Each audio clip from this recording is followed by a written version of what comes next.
I'm sorry, Dad, but image is everything. Marcus family, they're old money. They expect a certain level of sophistication. If you show up in one of those off-brand suits, smelling like cheap tobacco and talking about your pension, you'll ruin the brand I've spent years building. Please, just stay home. I'll send you the professional photos afterward. I'll even tell people you were too ill to travel. My daughter, Chloe, didn't even look me in the eye when she said it. She was too busy scrolling through a digital seating chart on her iPad, her manicured finger flicking names across the screen like she was playing a game of Tetris with people's lives. I looked down at my hands.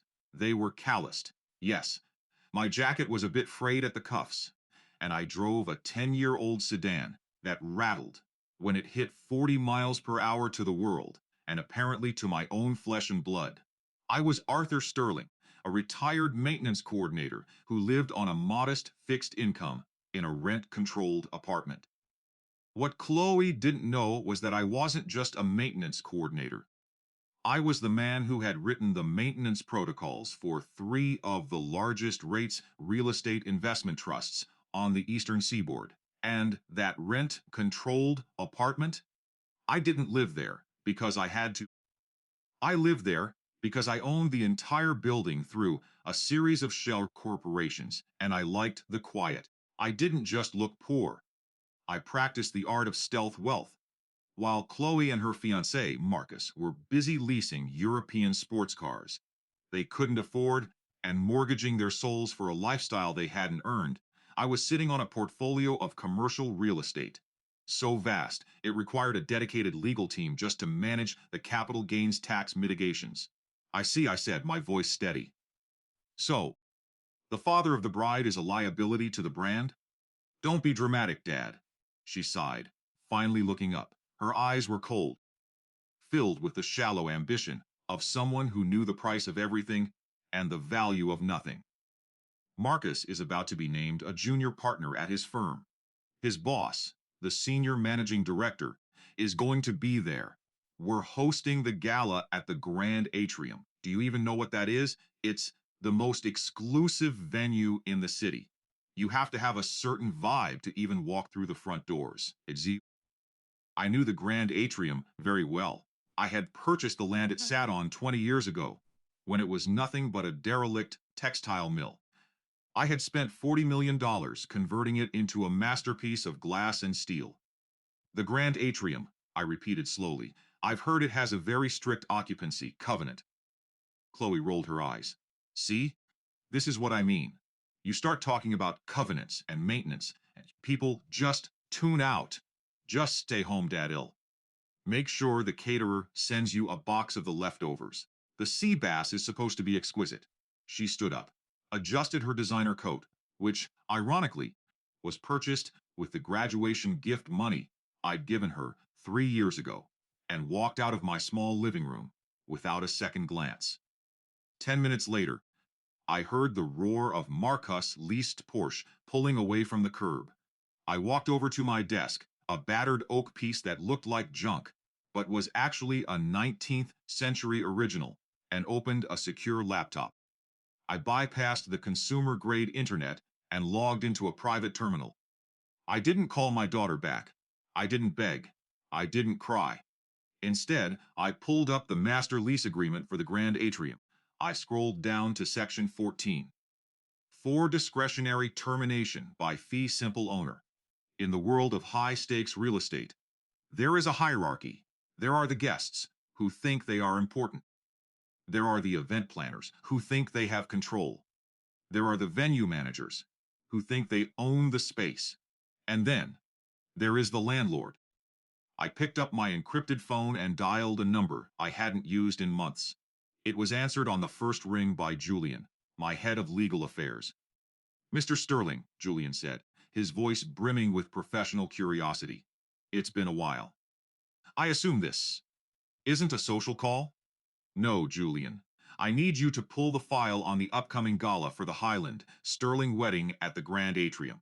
Specifically, I want a full audit of the service, level agreements, and the indemnity insurance provided by the bridal party. The wedding is in 3 days, sir. Julian noted. I know, I said, watching the rain start to smear across the window of my poor apartment.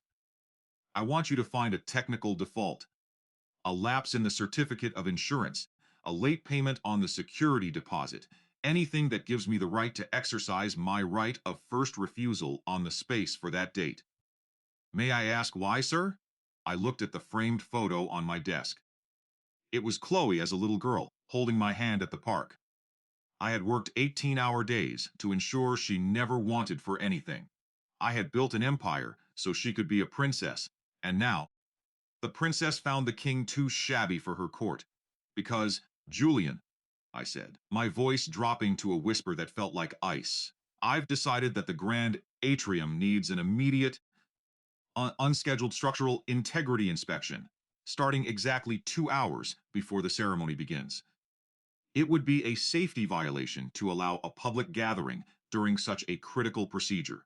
That would effectively cancel the event with zero notice, Julian said. The liquidated damages would be substantial. I am the owner of the holding company that pays. The damages, Julian, I'll be paying myself. Now, get to work. I want the notice of eviction for cause drafted by morning. I hung up. For years, I had played the role of the humble retiree to see if my family loved the man or the money. Today, I got my answer.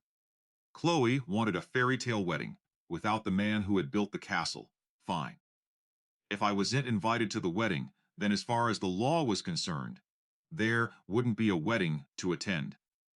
The next morning, I didn't go to the park. I didn't go to the library. I put on a bespoke charcoal suit that had been sitting in a vacuum, sealed bag in the back of my closet, a suit that cost more than Marcus' car. I climbed into a black SUV driven by a man who didn't ask questions, and I headed to the corporate headquarters of Sterling Realty Development. When I walked through the lobby, the security guard's new hires, who didn't recognize the face of the man on the building's founding charter, tried to stop me. Excuse me, sir. You need a badge to be in this sector, one of them said, stepping into my path. I didn't stop walking. I didn't even look at him. I simply held up a titanium card embossed with a single black lion, the corporate seal. The guard froze. He knew that card. There were only 3 in existence. He stepped back so fast, he nearly tripped over his own feet, his radio crackling as he alerted the upper floors. The lion is in the building. I heard him whisper. I repeat, the lion is in the building. I took the private elevator to the 50th floor. When the doors opened, Julian was waiting with a thick leather folder. We found it, sir, Julian said, walking briskly beside me as we headed toward the boardroom. Marcus Hyland, the groom, handled the contracts. In his arrogance, he tried to save on the premium liability rider. He used a sub-standard insurance provider that isn't on our approved vendor list. Under the terms of the master lease, that constitutes a material breach of contract. And the cure period, I asked, for a material breach involving public safety and insurance? There is no cure period if the event is within 72 hours. You have the right to terminate the occupancy immediately, effective upon delivery of notice. I sat at the head of the mahogany table, the city skyline stretching out behind me. Have the notice delivered to the venue manager. But don't send it to Chloe or Marcus yet. Let them keep tasting the cake. Let them keep dreaming of the old money they're about to marry into. When do you want the final blow to land, sir? I checked my watch. The ceremony is scheduled for Saturday at 4 p.m. Deliver the formal cease and desist to the wedding planner at 2 p.m. on Saturday, just as the guests begin to arrive. And Julian? Yes, sir? Make sure the catering staff knows that the sea base is to be redirected to the local homeless shelter. I've heard it's exquisite. I spent the rest of the day reviewing spreadsheets, my eyes scanning millions of dollars in transactions with the cold precision of a machine. My daughter thought I was a senile old man who didn't understand the modern world. She was about to find out that the modern world was built on the very foundations I had laid, and that I knew exactly which brick to pull to make her entire world come crashing down. That evening, my phone buzzed. It was a text from Chloe. Hey, just making sure you're staying away from the downtown area this weekend. There's going to be a lot of paparazzi near the atrium for Marcus friends. Don't want you getting caught in the background looking. Well, thanks for understanding, Dad. I didn't reply. I just stared at the property owner's signature line on the eviction notice. In 48 hours, Chloe wouldn't be worrying about paparazzi. She'd be worrying about why the doors to the most exclusive venue in the city were chained shut by a man she thought wasn't sophisticated enough to be seen with. The chess pieces were set, and it was my move. The 2 days leading up to the wedding were a master class in controlled chaos. While Chloe was busy arguing with florists about the exact shade of eggshell peonies, I was sitting in a darkened office at Sterling HQ, watching the digital pulse of Marcus Hyland's life. To take a man down, you don't just strike his heart, you strike his foundation, Julian, I said, leaning back as the glow of multiple monitors illuminated the lines on my face. Marcus' application for junior partner at his firm, who is the lead on the promotion committee. That would be Robert Vance, sir, Julian replied, tapping his tablet. A stickler for character and financial stability. He likes his partners to be anchors, not kites, and Marcus' debt. 2. Income ratio? Precarious. Between the leased Porsche, the penthouse rental, and the designer wardrobe, he's leveraged to the hilt. He's counting on the discretionary bonus and the prestige of this wedding to secure a line of credit from the firm's preferred lenders. I tapped my chin. The firm uses First National for their corporate accounts. I happen to sit on the board of the holding company that owns First National. Let's trigger a routine credit facility audit. Nothing personal, just a standard check on all high-risk accounts. If Marcus has forgotten to disclose any secondary liabilities, the bank will flag it. And if the bank flags it, Vance will hear about it. Consider it done, Julian said. By the time he reaches the altar, his credit score will be in the basement, and his firm will be looking at him like a liability instead of an asset. It was a cold move. I knew, but Marcus had encouraged Chloe to cut me out. He had called me the anchor dragging down their social ascent. He wanted a life of luxury built on the illusion of success. I was simply going to show him what happens when the illusion meets the reality of contractual obligation. Saturday arrived with a deceptive brilliance. The sun was shining, and the city was buzzing with the news of the Highland Sterling Gala. I spent my morning in my small, poor apartment slowly dressing. I didn't wear the bespoke suit yet. I wore my old, frayed work jacket and a pair of trousers that had seen better days. I wanted to see the look on their faces one last time before the mask came off. I took a taxi to the hotel, where Chloe was getting ready. I didn't go up to her suite. I wasn't allowed there after all. I stood across the street, watching the fleet of Blacktown cars arrive to transport the bridesmaids. Marcus was there, looking smug in a tuxedo that probably cost 3 months of his salary.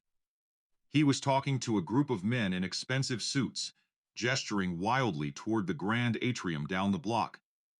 He was playing the part of the victor. I checked my watch, 1:45 p.m. The lion was about to roar. I walked toward the side entrance of the Grand Atrium. The security guards I had seen days before were gone, replaced by a private firm. Marcus had hired to keep the riff-raff out. "Can I help you, old man?" one of the guards asked, his hand on his belt. "This is a private event. Deliveries go around the back." "Just looking for my daughter," I said, putting on my best confused senior voice. "She's getting married today." The guard chuckled, sharing a look with his partner. "Sure she is, and I'm the King of England. Move along." "Pops, you're blocking the aesthetic for the photographers." "The aesthetic," I whispered. "Of course." I turned and walked away, merging into the crowd of tourists. I reached into my pocket and sent a 2-word text to Julian: "Execute now." At precisely 2:05 p.m., 3 white vans pulled up to the main entrance of the Grand Atrium. They weren't florists or caterers. They were marked with the seal of the Municipal Building Inspection Bureau and the Office of Fire Safety. Out stepped 6 men in high-visibility vests, carrying clipboards and heavy equipment cases. Behind them, Julian followed in a sharp navy suit, looking every bit the high-powered attorney he was. The venue manager, a man named Mr. Henderson, who prided himself on his impenetrable exclusivity, rushed out of the lobby, his face turning a panicked shade of purple. "What is the meaning of this?" Henderson demanded. "We have a high-profile wedding starting in 2 hours. You can't be here." One of the inspectors, a man I'd known for 30 years, held up a badge. Notice of immediate structural suspension. "We've received a credible report of a gas main compromise and a failure in the secondary load, bearing pillars in the ballroom. Under City Code 44B, we are required to clear the building and conduct an emergency ultrasonic scan. A gas leak? Pillars?" Henderson stammered. "That's impossible. This building was renovated 2 years ago, and our records show the certificate of occupancy was issued. Pending a final seismic dampener check that was never filed," Julian interjected smoothly, stepping forward. "As the representative for the fee simple owner of this property, I'm afraid I have to insist on total compliance. We cannot risk the liability of 500 guests being buried under a collapsed roof, can we?" "The owner?" Henderson looked at Julian. "I've never even met the owner. We deal with a management company." "The management company works for us," Julian said, his voice dropping to that icy professional tone. "And right now the owner is very concerned about safety. Chains on the doors, please, gentlemen." I watched from the shadows of a cafe across the street as the heavy metal chains were looped through the ornate gold handles of the atrium's front doors. Bright yellow closed by order of the building inspector tape was stretched across the entrance. Then the chaos truly began. Chloe's limousine pulled up. She stepped out, a vision in white silk and lace. Clutching a bouquet of lilies, she looked up at the yellow tape, then at the men in vests, then at the chains.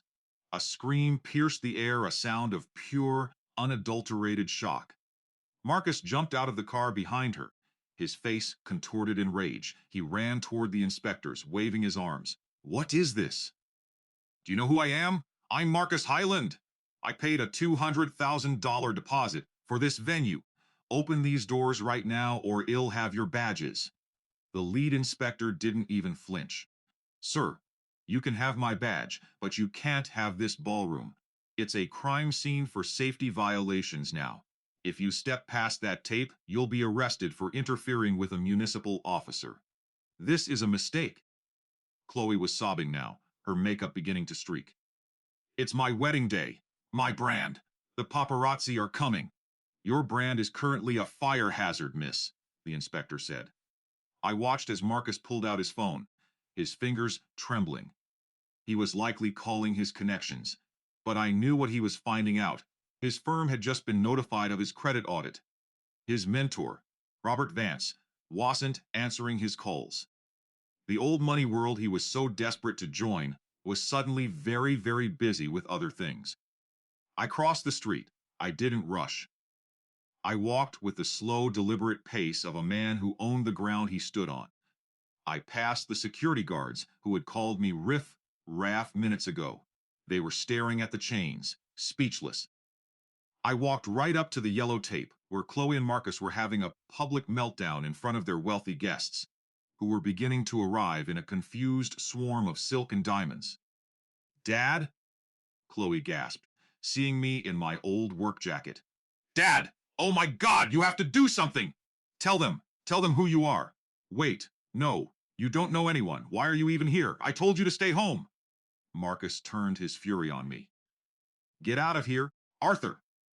We have enough problems without a senile janitor hovering around. Go back to your hole before I have the police remove you." I looked at Marcus. Then I looked at Chloe. The calmness of the winter settled over me like a heavy cloak. "The sea base," I said quietly. "I heard it was supposed to be exquisite." "What are you talking about?" Marcus roared. "The wedding is canceled. Everything is ruined. We're going to lose the deposit. The firm is going to think I'm a joke. I'm going to be ruined." "You aren't going to be ruined, Marcus," I said. my voice barely above a whisper, yet it seemed to silence the entire sidewalk. You already are. You just haven't read the fine print. Yet I turned to Julian, who stepped forward and handed me a leather-bound folder. I didn't open it. I just held it in front of me. Chloe, I said, looking at my daughter, you told me that image is everything. You told me that I didn't have the vibe to walk through these doors. You were right. I don't have the vibe of a guest. I reached into my pocket and pulled out the titanium card with the black lion. I held it up so the venue manager, the guards, and my daughter could see it. I have the authority of the landlord. The silence that followed was absolute. The only sound was the clicking of a few cameras from the very paparazzi Chloe had been so worried about. Wait. Marcus' voice cracked. Sterling Realty? Arthur. Sterling? The Sterling in the company name isn't just a brand, Marcus, I said, my eyes locking onto his it's my signature, and I've decided to exercise my right of discretionary termination. This venue is closed. Your contract is voided due to your failure to provide a compliant liability rider. A technicality, I know, but as a lawyer, you should appreciate the importance of the fine print. Chloe stepped back, her hands over her mouth. You own this? All of this? Why didn't you tell me? Why did you let me live like? Like what, Chloe? Like you had to earn your own way? I shook my head. I gave you everything. I built this empire so you would never know a day of want. But in your rush to climb the social ladder, you forgot who built the ladder for you. You were ashamed of the calluses on my hands, but those calluses paid for that dress you're wearing. Dad, please, she sobbed, reaching out. We can fix this. Just open the doors. Well, tell everyone it was a misunderstanding. Well, put you at the head table. I looked at the chains on the doors. Then I looked at the daughter who had wanted to tell people I was too ill to travel because I didn't fit her aesthetic. The head table is for family, Chloe, I said coldly, and according to your seating chart, I'm not even on the list. I turned to Julian. Ensure the guests are given vouchers for a meal at one of our mid-tier restaurants, something sophisticated enough for their tastes, as for the wedding party. I looked at Marcus, whose face was now the color of ash. I believe Mr. Highland has some phone calls to make to his bank. I hear their collections department is very efficient this time of day. I turned my back on them and began to walk away. Dad, you can't do this, Chloe screamed behind me. It's my wedding. I stopped and looked over my shoulder one last time. No, Chloe, it was a production. And as the executive producer, I've pulled the funding. I climbed into the back of my black SUV. As we pulled away, I saw Marcus and Chloe standing on the sidewalk, surrounded by the ruins of their perfect day, while the paparazzi they had invited captured every second of their humiliation for the world to see. It was a costly lesson in humility, and for the first time in years, as I looked at my calloused hands, I felt truly, comfortably wealthy.